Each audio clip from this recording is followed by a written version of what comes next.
భూమిని దాటి ఇతర గ్రహాల మీద ఇల్లు కట్టుకోవాలని, అక్కడ కాలనీలు ఏర్పాటు చేయాలని ఎన్నో కలలు కంటున్నాం. చంద్రుడి మీదకు, అంగారక గ్రహం మీదకు మనుషులను పంపేందుకు శాస్త్రవేత్తలు అహోరాత్రులు శ్రమిస్తున్నారు. అయితే ఈ ప్రయాణంలో అతిపెద్ద అడ్డంకి రాకెట్ టెక్నాలజీ కాదు, మన శరీరమేనని తాజా పరిశోధనలు చెబుతున్నాయి. అంతరిక్షంలో మానవ ప్రత్యుత్పత్తి సాధ్యమేనా అన్న ప్రశ్నపై శాస్త్రవేత్తలు జరిపిన అధ్యయనాలు ఆందోళనకరమైన విషయాలను వెల్లడించాయి. భూమి మీద మన జీవనానికి సహకరించే గురుత్వాకర్షణ శక్తి అంతరిక్షంలో ఉండదు. ఈ గురుత్వాకర్షణ లేకపోవడం వల్ల శరీరంలోని ప్రత్యుత్పత్తి ప్రక్రియలో కీలకమైన దశలు అనుకున్నట్లుగా జరగబోవడం లేదు. సాధారణంగా భూమిపైన ఉన్నప్పుడు శుక్రకణాలు అండం వైపు వెళ్లడానికి గురుత్వాకర్షణ తోడ్పడుతూ ఉంటుంది. కానీ అంతరిక్షంలో ఇవి దిశను కోల్పోతున్నాయని పరిశోధకులు గుర్తించారు. దాదాపు 40% శుక్రకణాలు అండం వద్దకు చేరడంలో విఫలమవుతున్నట్లు సమాచారం. అంతరిక్షంలో గాలిలో తేలుతున్నట్లు ఉండే స్థితి వల్ల శరీరంలోని ద్రవాలు అన్ని తలవైపు మల్లుతాయి. దీనివల్ల హార్మోన్ల సమతుల్యత దెబ్బతింటోంది. ఇది కేవలం పురుషులకే కాదు, మహిళల ప్రత్యుత్పత్తి అవయవాల పనితీరుపై కూడా తీవ్ర ప్రభావం చూపిస్తోంది. అంటే మనం అనుకున్నట్టుగా అంతరిక్షంలో సహజ సిద్ధంగా గర్భం దాల్చడం అంత సులభం కాదు. అంటే అంతరిక్ష వాతావరణం వంశాభివృద్ధికి అడ్డగోడుగా మారుతోంది.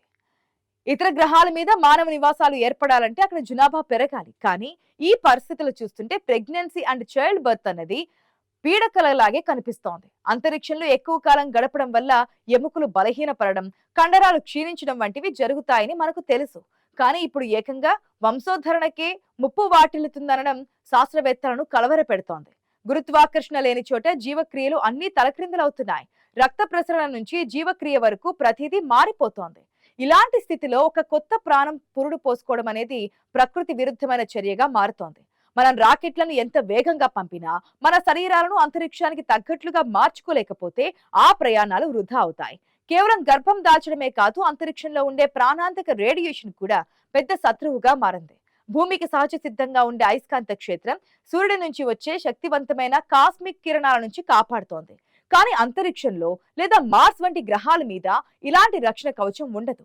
ఈ రేడియేషన్ నేరుగా మానవ శరీరంలోని డిఎన్ఏను దెబ్బతీస్తోంది. ఒకవేళ గర్భం దాల్చినా ఆ కిరణాల ప్రభావం వల్ల పుట్టబోయే బిడ్డల్లో జన్యుపరమైన లోపాలు వస్తాయి. ఎముకల నిర్మాణం సరిగ్గా లేకపోవడం, అవయవ లోపాలతో పిల్లలు పుట్టే ప్రమాదం ఉందని శాస్త్రవేత్తలు హెచ్చరిస్తున్నారు. అంతరిక్షంలో ఎలుకలు, పందుల మీద జరిపిన ప్రయోగాల్లో పిండం ఎదుగుదల మందగించినట్లుగా, మధ్యలోనే ఆగిపోయినట్లుగా గమనించారు.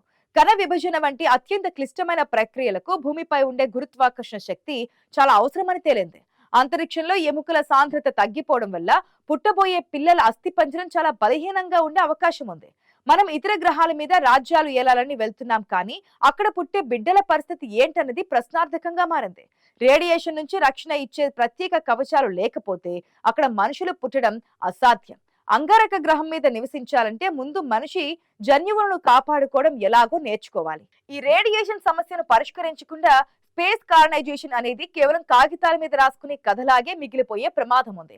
రేడియేషన్ అనేది కేవలం బయట నుంచే కాదు, మనం తినే ఆహారం, తాగే నీటి ద్వారా కూడా శరీరంలోకి చేరే అవకాశం ఉంది.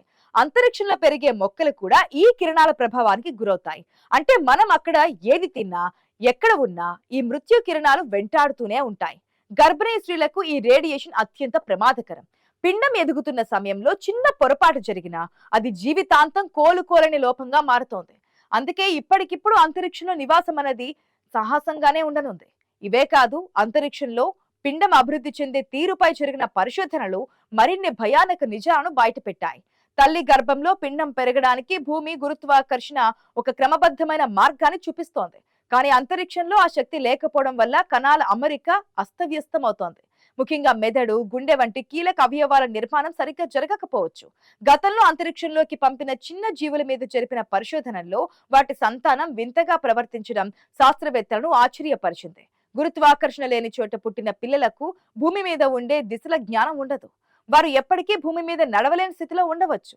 అంటే అంతరిక్షంలో పుట్టే మనుషులు భూమికి ఎప్పటికీ పరాయి వాళ్లగానే మిగిలిపోతారు. స్పేస్ కాలనైజేషన్ సక్సెస్ కావాలంటే కేవలం పెద్ద రాకెట్లు ఉంటే సరిపోదు. అక్కడ మానవ జీవశాస్త్రం ఎలా మారుతుందో లోతుగా అధ్యయనం జరగాలి. ఇతర గ్రహాల మీద శాశ్వత నివాసాలు ఏర్పాటు చేయాలంటే అక్కడ సహజంగా జనాభా పెరగాలి. కానీ ఇప్పుడున్న పరిస్థితుల్లో సహజ గర్భధారణ దాదాపు అసాధ్యం. దీనికి ప్రత్యామ్నాయంగా కృత్రిమ గర్భధారణ పద్ధతులు, జెనెటిక్ స్క్రీనింగ్ వంటివి అవసరమని కొందరు సూచిస్తున్నారు. రేడియేషన్ నుంచి రక్షించే ప్రత్యేక ల్యాబ్లలో పిల్లలను కనడం గురించి ఆలోచిస్తున్నారు. కానీ ఇది ఎంతవరకు సాధ్యం? అక్కడ పుట్టే పిల్లలు ఆరోగ్యానికి ఎవరు గ్యారంటీ ఇస్తారు? కేవలం ప్రయోగాలు చేయడానికి మనుషులను అక్కడి పుట్టించడం సరైనదేనా అన్న నైతిక ప్రశ్నలు కూడా తలెత్తుతున్నాయి. ఇతర గ్రహాలకు మానవాళిని తరలించడం అంటే పసి ప్రాణాలను పణంగా పెట్టడమే అంటున్నారు. పిండం ఎదుగుదల కోసం శరీరంలోని కాల్షియం, ఇతర పోషకాలు చాలా ముఖ్యం. కానీ అంతరిక్షంలో వ్యోమగాముల శరీరాల నుంచి కాల్షియం వేగంగా కరిగిపోతుంది. ఇలాంటి సమయంలో తల్లి తన బిడ్డకు అవసరమైన పోషకాలను ఎలా అందించగలదు అన్నది మరొక పెద్ద సవాల్. అంటే అంతరిక్షంలో పుట్టే బిడ్డలు తీవ్రమైన పోషకాహార లోపంతో పుట్టే అవకాశం ఉంది. మనిషి శరీర నిర్మాణం కేవలం భూమి మీద ఉన్న పరిస్థితులకు మాత్రమే అనుకూలంగా ఉంది. అంతరిక్షంలో మానవ మనుగడ అనేది కేవలం ఉండడానికే కాదు, అక్కడ కొత్త రకం పుట్టడానికి కూడా అనువుగా ఉండాలి. కానీ ప్రస్తుతానికి మనిషి శరీరం అంతరిక్ష పరిస్థితులను తిరస్కరిస్తోంది. స్పేస్ కాలనైజేషన్ విజయవంతం కావాలంటే రాకెట్ సైన్స్ తో పాటు అంతరిక్ష జీవశాస్త్రం మీద కూడా భారీగా ఖర్చు చేయాలి. కృత్రిమ గురుత్వాకర్షణను సృష్టించడం లేదా మానవ జన్యువులలో మార్పులు చేయడం వంటి తీవ్రమైన నిర్ణయాలు తీసుకోవాల్సి రావచ్చు. ఒకవేళ ఇవన్నీ చేసినా అంతరిక్షంలో పుట్టే పిల్లలు భూమి మీద మనుషులలాగే ఉంటారా లేక కొత్త రకం జీవులుగా మారతారా అన్నది ఎవరికీ తెలియని రహస్యం. భూమి మనకు తల్లి లాంటిది, మనల్ని అన్ని విధాలా కాపాడుతోంది. కానీ అంతరిక్షం ఒక కఠినమైన యజమానిలా ఉంటోంది. ఏ మాత్రం సహకరించదు, పైగా ప్రమాదకరంగా ఉంటుంది. అక్కడ ప్రతి చిన్న విషయం కోసం పోరాడాల్సి ఉంటుంది. భవిష్యత్తులో ఇతర గ్రహాల మీద నివాసం ఉండాలంటే శారీరకంగా, మానసికంగా సిద్ధంగా ఉండాలి. ఈ పరిశోధనలు ఒక హెచ్చరిక లాంటివి. సాంకేతికత ఎంత పెరిగినా ప్రకృతి నియమాలను దాటి వెళ్లడం ఎంత కష్టమో ఈ పరీక్షలు రుజువు చేస్తున్నాయి.